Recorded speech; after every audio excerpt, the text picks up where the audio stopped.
Kami dari kelompok 15 ingin mempresentasikan hasil presentasi kami yang berjudul Hukum Komunikasi yang Efektif.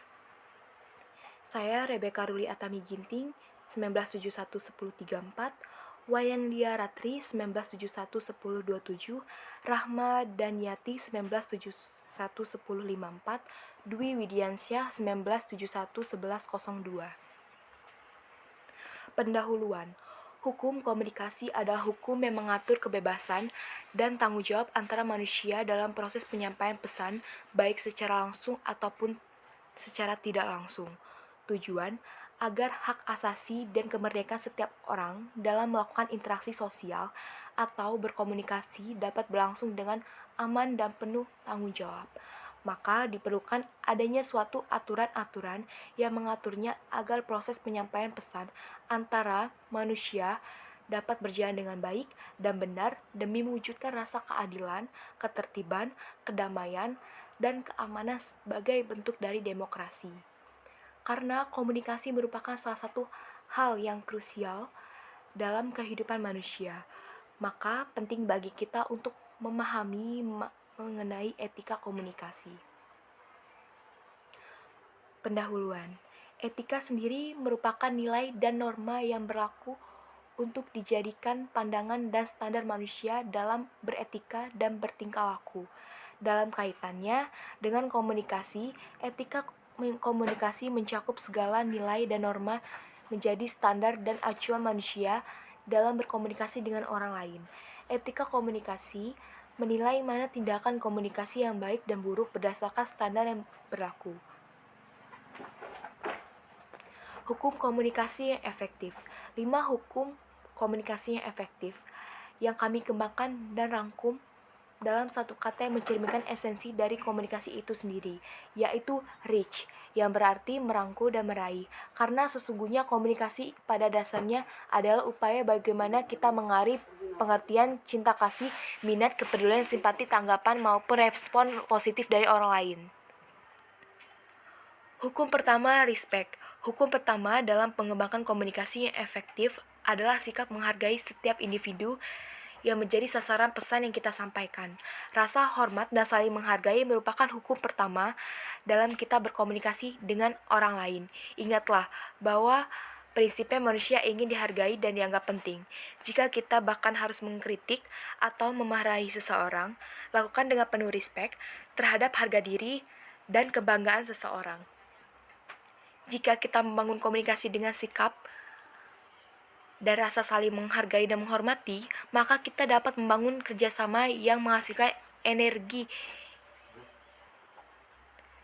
yang akan meningkatkan efektivitas kinerja kita baik sebagai individu maupun secara keseluruhan sebagai sebuah tim.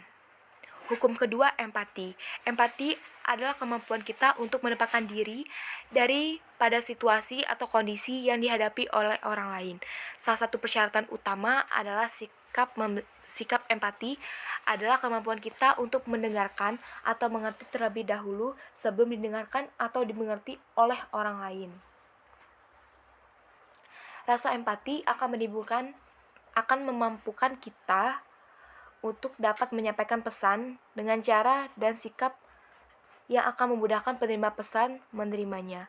Oleh karena itu, dalam ilmu pemasaran atau marketing, memahami perilaku konsumen merupakan keharusan. Dengan memahami perilaku konsumen, maka kita dapat empati dengan apa yang menjadi kebutuhan, keinginan, minat, harapan, dan kesenangan dari konsumen. Demikian halnya dengan dalam bentuk komunikasi lainnya. Misalnya kan komunikasi dalam membangun kerjasama tim.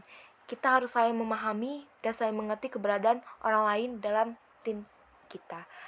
Rasa empati akan menimbulkan respect atau penghargaan, dan rasa respect untuk membangun kepercayaan merupakan unsur utama dalam membangun teamwork.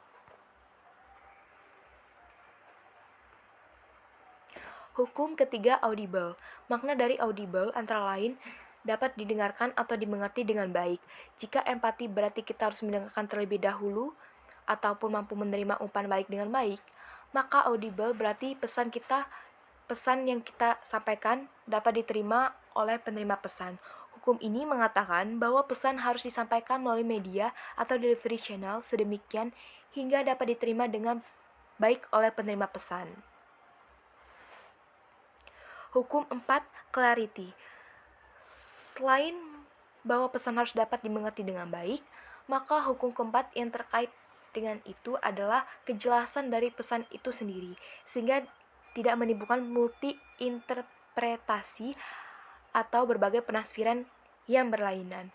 Ketika saya bekerja di Sekretariat Negara, hal ini merupakan hukum yang paling utama dalam menyiapkan korespondasi tingkat tinggi, karena kesalahan penafsiran atau pesan dapat menimbulkan berbagai penafsiran akan menimbulkan dampak yang tidak sederhana. Hukum kelima yaitu humble. Hukum kelima dalam membangun komunikasi yang efektif adalah sikap rendah hati. Sikap ini merupakan unsur yang terkait dengan hukum pertama. Untuk membangun rasa menghargai orang lain, biasanya didasari oleh sikap rendah hati yang kita miliki. Jika komunikasi yang kita bangun didasarkan pada 5 hukum komunikasi yang efektif ini, maka kita dapat menjadi seorang komunikator yang handal. Dan pada gilirannya dapat menimbulkan jaringan hubungan dengan orang lain yang penuh dengan penghargaan atau respect. Karena inilah yang sangat dapat membangun hubungan jangka panjang yang saling menguntungkan dan saling menguatkan. Komunikasi yang efektif. Komunikasi akan dapat berjalan dengan efektif manakala ada beberapa aturan dan kaidah yang diikuti, yaitu pertama, komunikator menghargai setiap individu, orang, maupun kelompok yang dijadikan sasaran komunikasi. Hal ini mensyaratkan bahwa seseorang yang melakukan komunikasi bisa menempatkan diri, tidak menganggap dirinya orang yang paling tahu dan yang paling benar. Yang kedua, komunikator harus mampu menempatkan diri pada situasi atau kondisi yang dihadapi orang lain. Setiap orang melakukan komunikasi harus mampu mendengarkan dan siap menerima masukan apapun dengan sikap yang positif. Hal ini sangat sulit dilakukan manakala orang tersebut tidak dapat dikritik atau tidak siap menerima kritik. Menerima kritik memang tidak mudah, tetapi kemampuan untuk menerima apapun masukan dengan sikap baik akan membawa pengaruh positif pada orang tersebut. Yang ketiga, pesan diterima oleh penerima pesan dan dapat didengarkan dengan baik. Hal ini berkaitan dengan media yang digunakan. Seringkali orang melakukan komunikasi dengan individu maupun kelompok, tetapi pesan yang tidak dapat dipahami karena media atau alat yang digunakan tidak mendukung.